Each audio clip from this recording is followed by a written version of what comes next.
Chennai Royapettah EN Sesha மஹாலில் இந்திய union முஸ்லீம் league சார்பில் நுரையீரல் பராமரிப்பு மற்றும் போதைப்பொருள் விழிப்புணர்வு முகாம் தொடக்க விழா நடைபெற்றது.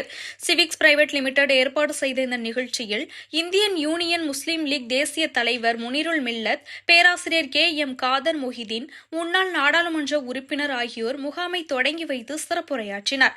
மேலும் இந்திய யூனியன் முஸ்லீம் லீக் மாநில பொதுச் செயலாளரும் முன்னாள் சட்டமன்ற உறுப்பினருமான அபுபக்கர், மருத்துவ நிபுணர்கள், ஊடகத்துறையினர் மற்றும் திரளான பொதுமக்கள் பங்கேற்றனர். நுரையீரல் ஆரோக்கியத்தை பாதுகாப்பது மற்றும் போதைப்பொருள் பயன்பாட்டால் ஏற்படும் பாதிப்புகள் குறித்து பொதுமக்களிடையே விழிப்புணர்வு ஏற்படுத்தும் நோக்கில் இந்த முகாம் நடத்தப்பட்டது. இதில் மருத்துவ ஆலோசனைகளும் விழிப்புணர்வு தகவல்களும் வழங்கப்பட்டன. இந்த நிகழ்ச்சிக்கு பொதுமக்கள் நல்ல வரவேற்பையும் அளித்தனர்.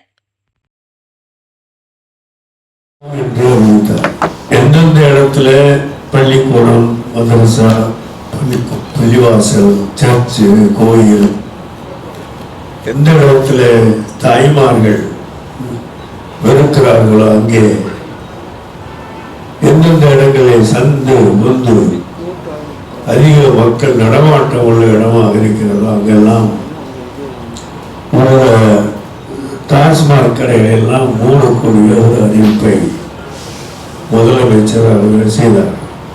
எங்களை போன்றவர்களுக்கு டாஸ்மாக் இல்லாத ஒரு தமிழகம் எப்பொழுது வரும் என்ற நம்பிக்கை இருந்தாலும், அப்படிப்பட்ட